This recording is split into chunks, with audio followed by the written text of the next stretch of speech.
Hello everyone, this is Professor Sanan Sari and welcome back to my YouTube channel. So friends, in this video we are going to deeply discuss about another question which is based on the time management.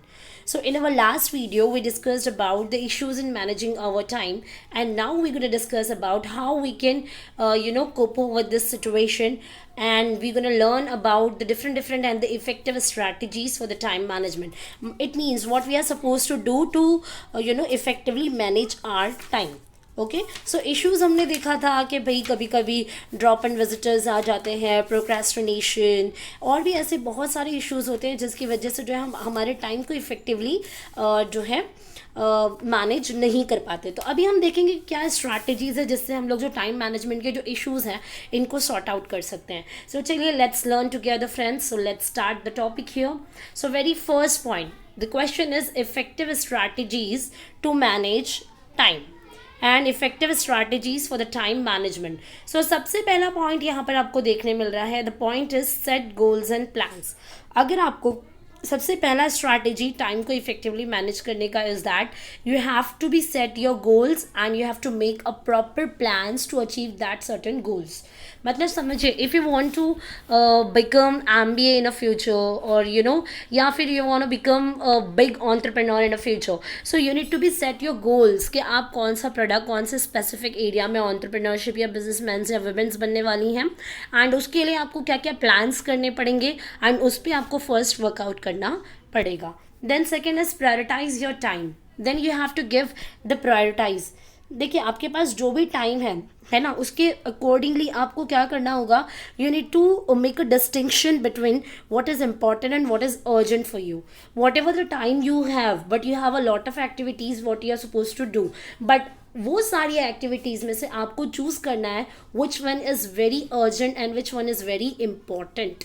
Okay समझिए, आपके पास पूरा time है. जैसे मैंने last time भी बताया था कि you can go for the movie and you can go and do some social work, and you can go to learn some novels and books etcetera which help you to increase and enhance your knowledge. So you need to be just think it out what is important right now. अगर आपके लिए movie जाना है it's fine, so you can, but अगर right now आपके लिए knowledge enhance करना बहुत ज़रूरी है तो आप जो है वहाँ पर फोकस कर सकते हैं. So you need to be just think about, you need to be give the priority which is important and which is urgent.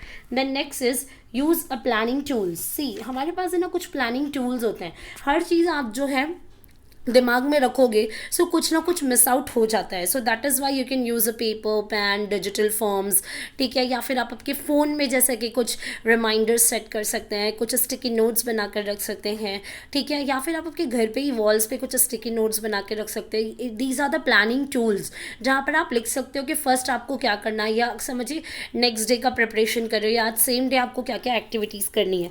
सो ये सारी चीज़ों को आप लिस्ट आउट करके भी रख सकते हैं, कहीं पर लिख कर सेव कर सकते हैं.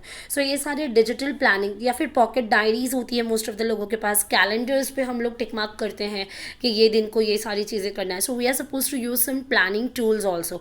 मतलब कि सारी चीज़ सिर्फ चोपड़ी में ही नहीं लिखनी है, बट कि आपको खोपड़ी में भी आपको कुछ ना कुछ रिजर्व करना है, और दोनों भी चीज़ आपको एट साइमल्टेनियसली यूज़ करना है. कभी कभी ब्रेन का यूज़ करना है तो कभी कभी पॉकेट डायरीज का यूज़ करना है या प्लानिंग टूल्स का यूज़ करना है.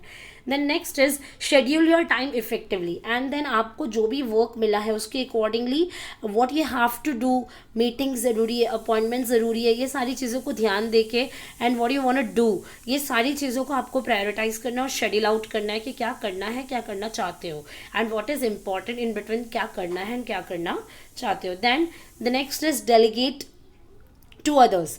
डेलीगेशन मीन्स क्या होता है, some task and objectives assign करना टू समवन. ठीक है, अगर आप कर रहे हो किसी रिस्पॉन्सिबल को, आपके काम को अलॉट कर रहे हो कि आप कर दो, सो डेलीगेशन आप कर रहे हो, बट आपको इतना रिस्पॉन्सिबिलिटी के साथ करना है कि आप जो है आपके काम को ऑन द टाइम जो है आप जो है कंप्लीट करके लिख सकें. Then next is stop procrastination. So procrastination जैसे लास्ट वीडियो में मैंने आपको सिखाया कि समझिए कोई क्रिटिकल डिसीजन आती है जहाँ पर we need to make a quick decision, but अगर if you are taking a quick decision ना, सो ये प्रोक्रेस्टिनेशन नहीं होता, बट आप डिसीजंस अवॉइड करते जा रहे हो. आप बोल रहे हो कि ठीक है इसको देख लेंगे बाद में, इसको बाद में देख लेंगे, ये बाद में कर लेते हैं, चलो जो आ रहा है वो करते हैं, जो नहीं आ रहा है इसको जाने देते हैं. So it's like the procrastination at that time you are not doing, you are not taking a correct decision, you are not acting as a decision maker, but you are acting as a decision avoider. So this is what we called procrastination. So effectively अगर time को manage करना है तो on the time and quickly and effective decision लेना is very must. Now next is manage external time wasters. जैसे मैंने आपको drop and visitors सिखाया था कि आपकी कोई कॉलेग्स आ गए, कोई अदर फ्रेंड्स आ गए, रिलेटिव्स आ गए, ये लोग या नेबर आ गए, आप कुछ काम कर रहे हो अच्छी तरीके से, बट अगर ये ड्रॉप एंड विजिटर्स आ जाते हैं, ये एक्सटर्नल टाइम वेस्टर्स इन्हें हम कहते हैं, जिसकी वजह से आप जो एक्टिविटी पे फोकस कर रहे थे वो डिसबैलेंस हो जाएगा. सो ये चीज़ें आपको अवॉइड करना है. Then avoid multitasking. At the same time you are not suppose to do too many works. You need to deal one by one each and everything whatever you want to do. So you need to avoid a multitasking activities. Then next is action plan analysis. Okay. See the action plan analysis. See अगर आपका कोई business चल रहा है तो situation कभी कभी अच्छी भी होती है बिजनेस में, कभी कभी वर्स्ट भी आती है. सो जो भी मैनेजर्स है, जो भी कंसर्न अथॉरिटी है, if you are the concern person, so you need to be proactive in nature. मतलब जो भी सिचुएशन आ रहा है उसको एनालाइज करके उसकी अकॉर्डिंगली वर्कआउट करना इज कॉल्ड सिचुएशन और द एक्शन प्लान एनालिसिस. इसको कहते हैं प्रोएक्टिव होना.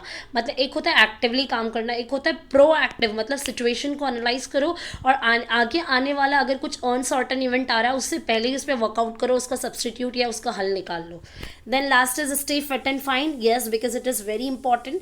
आपको इस पर पूरा अटेंशन देना बहुत ज़रूरी है, क्योंकि आप जो भी टाइम मैनेज कर रहे हो उसमें रिलैक्स पीरियड भी आना चाहिए जहाँ पर आप फिजिकली और मेंटली थोड़ा सा रिलैक्स फील करें. ठीक है. सो फिट एंड फाइट रहना भी, फिट एंड फाइन रहना, it's also a must. So here we have completed the important question effective strategies for time management जो हमने देखा है. If you have any doubt and difficulty, you can make a comment on my YouTube channel. That's all enough for today. Bye bye, have a nice day, take care.